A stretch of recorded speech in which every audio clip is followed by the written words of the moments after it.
Rocky Mountain High, Colorado, Rocky Mountain High. I'll see you guys at the lift. Boy, that was great! Hi, folks, I'm John Denver. And this, well, this, of course, is Colorado. You know, the emotions I feel up here I've expressed many times in music and song, but you can't always carry a guitar. That's why I bring one of these. For me,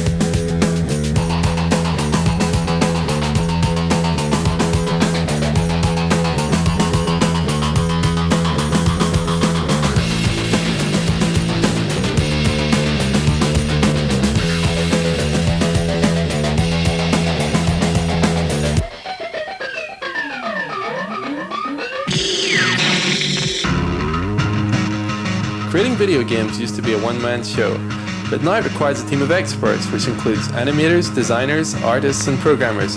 Man, are they in short supply.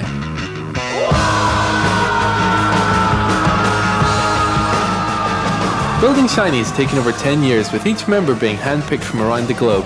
Here we are only a year later with our first project, Earthworm Jim, which is already winning awards all over the world. I tell you, nothing's going to stand in our way.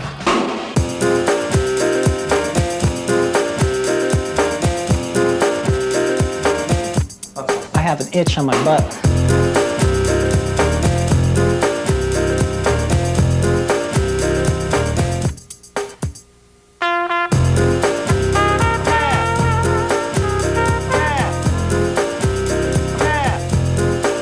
What's that?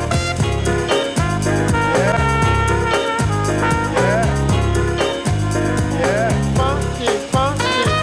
Groovy. How about a big hand now? We have a jack-of-all-trades approach when it comes to software development. The one unique thing about Shiny Entertainment is the quality of the personnel there.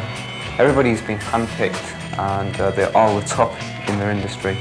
Also, another thing is that not only do we just work together, but we also are friends anyway. At Shiny, things are very relaxed.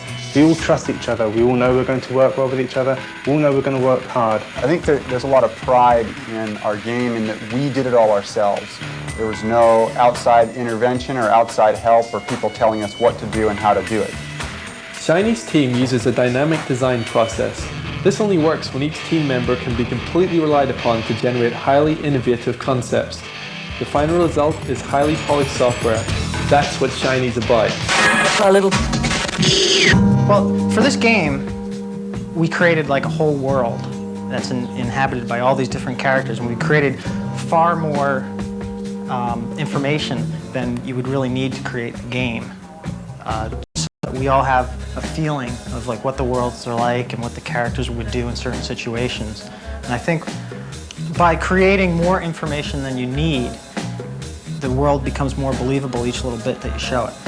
We started out with a bunch of characters, and we created a game around them. And because of that, the characters are always there to go back to. We want to create a toy line. We want to create a TV series. Anything we want to create starts with the characters. As animators, our first and #1 priority is to get the highest quality of animation ever seen in a video game. A lot of animators fear going under the computer. It's kind of a scary thing, but it's pretty seamless here at Shiny. The thing we do differently than a lot of other video game companies is we do all the animation on paper instead of creating the animation in the computer. We do it traditionally on paper first, and then we have a process called Animotion, in which we take that paper animation and convert it into the digital data that the game systems can use. I come from a more traditional computer engineering environment, which is unusual in this industry. One of the differences is I'm used to working on much faster, larger computers where you don't worry as much in the programming about every little ounce of performance and every little bit of the hardware. On these game machines, you need to push them to their limits, and you have to be very careful about how you program them. Shiny is using a new technique for developing both Sega and Nintendo games at the same time. This dual creation of the games has resulted in them being exactly of the same quality. We're pushing the hardware right to the limit, and we're coming up with effects that have never been seen on a Super Nintendo before. One of the greatest things about working at Shiny Entertainment is the creative atmosphere. This is what I've always wanted to do and never thought would happen. It's truly a Cinderella story. It's just pure fun. We wouldn't be doing this if we didn't enjoy it. Video games are an exciting place to be right now. With Hollywood taking an interest, quality has reached an unprecedented level. But because of the high demand in both technical skill and long hours, few people survive the race of creating the ultimate game. But with this caliber of team and a little luck, Earthworm Jim has become a reality.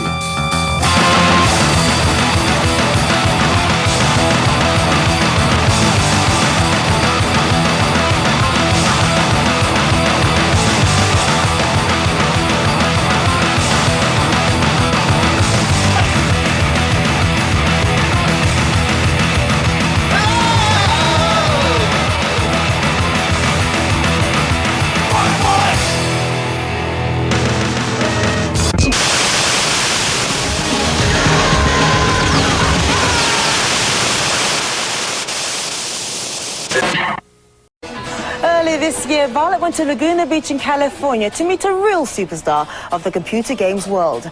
Dave Perry is the hit programmer behind big games like Aladdin and Earthworm Jim. And this year, he and his team have been creating Earthworm Jim 2. Shh! And here he is, the great man himself, clearly deep in thought. Now, we've arranged to interview Dave about his new game, Earthworm Jim 2, which he's almost certainly thinking about at this very moment.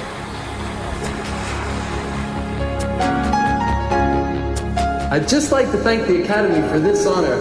I'd like to thank my mom, my dad, my art teacher.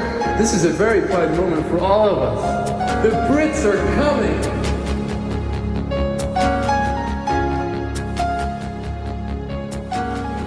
Well, clearly Dave is lost in his creative thought processes.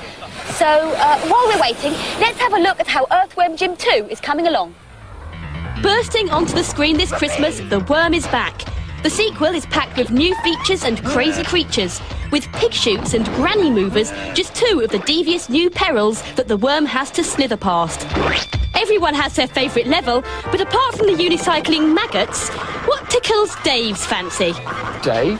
Dave who? This idea of Dave's is going to be just amazing. This whole area is just buzzing. On a huge project like Earthworm Jim 2, there are dozens of different elements that gel together for the finished game. Traditional artists, software programmers and animators all have to come up with great ideas and make them work, beginning with graphic designers like Steve. When we came up with the concept, I decided I wanted to see it all in 3D and get as good a 3D look as we possibly could. And the programmers just said, basically, forget it, this can't be done. But I kept on pestering them, and finally they've come up with something that's much better than I thought we'd be able to do, as you can see. The programmers split the play area into strips from the top of the screen to the bottom. Then they let the strips scroll across the screen separately at different speeds, which gives the illusion of depth and a 3D feel. What we found on Jim 2 is that we've really pushed the machines now to their final limit. We believe this is as far as they can go. An even bigger headache was the soil level. Here, Jim can choose to go anywhere on screen by digging through the soil with a dentist's drill. The computer has to make thousands of calculations a second to work out where the soil is falling from, where it will land, and then what shape it will form for Jim to walk on. A real mathematician's nightmare. My first reaction, you can't do that, but they persuaded me to give it a little bit harder try. Presumably, if he hadn't solved the problem, Dave would have taken out his other arm. Dave? Dave who? Any minute now. Well, you can't hurry these things. The original Earthworm Jim had a very distinctive look because it used a new animation technique. This technique made Jim move incredibly smoothly, But for Earthworm Jim 2, the animators wanted him to look even sexier. We continued to use the paper animation like we always had, but we drew a separate shadow layer onto the paper and then put that on top of these images. And when we put the two together, we get this image here with the shadow on top of the drawing, and it gives it a little bit more dimension. And the shadows actually animate with the drawings. Nice work, but not as sexy, eh? Dave? Dave who? Well, if he wasn't so busy now working on his great ideas, I'd obviously now be thanking Dave for being with us. Still, I'll always treasure the memories of being in the presence of the great man at work. Thanks, Dave. Nice work if you can get it. Earthworm Jim 2 will be out in December. But now it's time for this week's news and previews. And now strap on your brain-absorbing information modulators, whatever they are, because it's time once again to attend Earthworm Jim's world-famous and highly renowned University of Cartoon Making. Today's lesson, the animating process. That means how they draw the cartoons. Groovy. Here's how they do it. Here's how they do it. And these are some of the people who do it. Yes, they start with sketches of the characters. This is Psychro, and he's a psychotic, villainous crow from outer space. I shall destroy you and whatnot. Painstakingly drawing each character, while other animators are busy drawing the backgrounds, the props, the spaceships. Then each drawing is carefully photographed one at a time until We get something that looks like this. from there, the color process begins, with various animators painting all the different pictures in minute detail. This happens to be the planet of the very frightened people. Ooh, then everything gets combined together until, voila! It's me! Is it magic? Is it voodoo? We have no idea what kind of power it is. But one thing's for sure. It's actually a really exciting little adventure.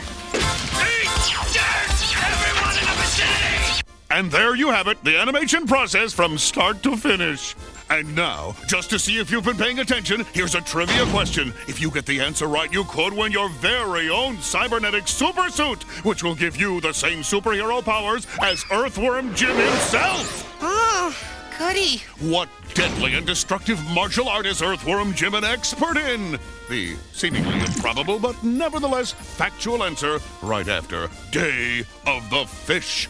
And now, as we promised, here's the answer to our Earthworm Jim trivia question.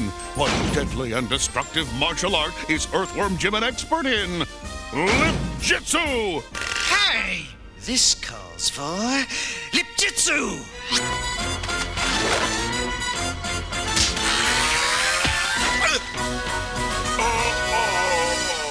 Aha!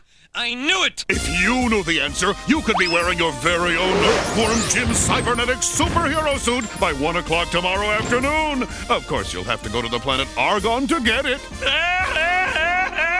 And remember, you can learn more about the making of Earthworm Jim with every episode you buy, because each cassette contains special information about the writers, the actors, and yes, even the creator of Earthworm Jim himself. That is so top secret, even the best spies in the world can't get their hands on it. Curses! I'll get you for this, Earthworm Jim! Collect them all and become the most brilliant, knowledgeable person you know about the fantastic adventures of Earthworm Jim! Man, what a rush! And now, kids, as we promised, it's time to go to cartoon school! Must sit, must sit. Today's lesson, the storyboarding process. Like, exactly what is a storyboard? A storyboard is a bunch of pictures put together that plans out your whole cartoon. A comic book come to life. Our cartoon will be based on all of these pictures right here. There's something like 24,000 pictures drawings involved in a cartoon. So we plan them out one by one, and we do this for every single panel of the storyboard. Quit it! What we draw on the storyboard comes directly from the script. Even a small little action like my moving my hand like this can take up to Maybe even 24 different drawings. Yes! Bravo! The storyboard artist is a person who has a lot of skills.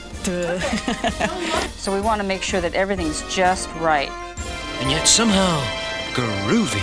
And so there you have it, the storyboard. Looks hard, doesn't it? It sure is, but it makes for a fun cartoon. Oh, and now, just to see if you've been paying attention, here's a trivia question. If you get the answer right, you could win a trip to the moon with Earthworm Jim himself. All right. What's the first address that Earthworm Jim visits when he travels back through the fabric of time? The mind-blowing, never-seen-before answer coming up right after Sword of Righteousness. And now, as we promised, here's the answer to our Earthworm Jim trivia question. What's the first address that Earthworm Jim visits when he travels back through the fabric of time?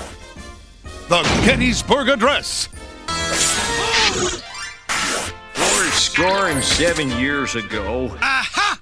I knew it! If you knew the answer, you could be on your way to the moon with Earthworm Jim. Of course, you'll have to build your own spaceship and pay your own way, but hey, nothing's perfect. And remember, you can learn more about the making of Earthworm Jim with every episode you buy, because each cassette contains information even Albert Einstein didn't know about. The writing, the drawing, even the voicing of the characters for this phenomenal, groundbreaking cartoon. Collect them all and become the most brilliant, knowledgeable person you know about the fantastic adventures of Earthworm Jim. Yes, Snot, it is majestic in its pulchritudinous grandeur. You read my mind, little buddy. And now, all you future delinquents out there and drains on society, as we promised, it's time once again to attend our fabulous behind-the-scenes school of cartoon production. Today's lesson: how do they do those crazy voices? Check it out, Peter! Yes, everyone loves to use their vocal cords in creative, acrobatic, and hilarious ways. We've got a fish to find! And from the moment the script gets written, everyone wants to get into the act. From the writers... And he goes... Criminy! Something smells like prehistoric cheese! To the creator of the cartoon himself. Golly, Jim, what are we gonna do? All the way to the highly paid, professional, Hollywood-type actors who actually do this for a living. Ah, good point. And in case you're wondering, yes, famous actors do some of the voices for our cartoon. Comedian Andrea Martin does Queen Slug for a butt. And your little dog, too! And the infamous Dan Castellaneta, better known as the voice of Homer Simpson, is also the voice of Earthworm Jim. Onward, Mrs. Blubridge, in search of your cherished egg beater! You're too good at this. Yes, he is pretty good at that, isn't he?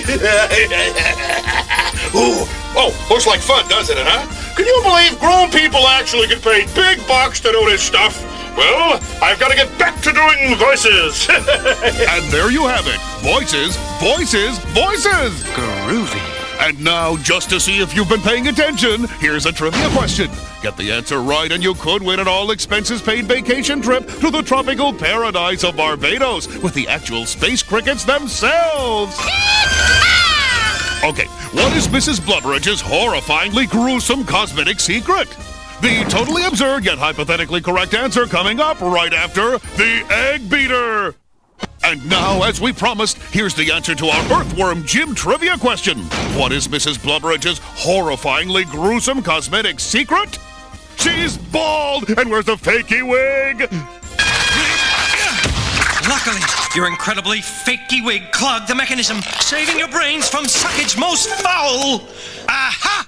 I knew it! If you knew the answer, you could be sipping cider by the sea with a space cricket on your fantastic, all-expenses-paid vacation to Barbados by this time tomorrow. Okay, maybe not. But thanks for playing anyway, okay?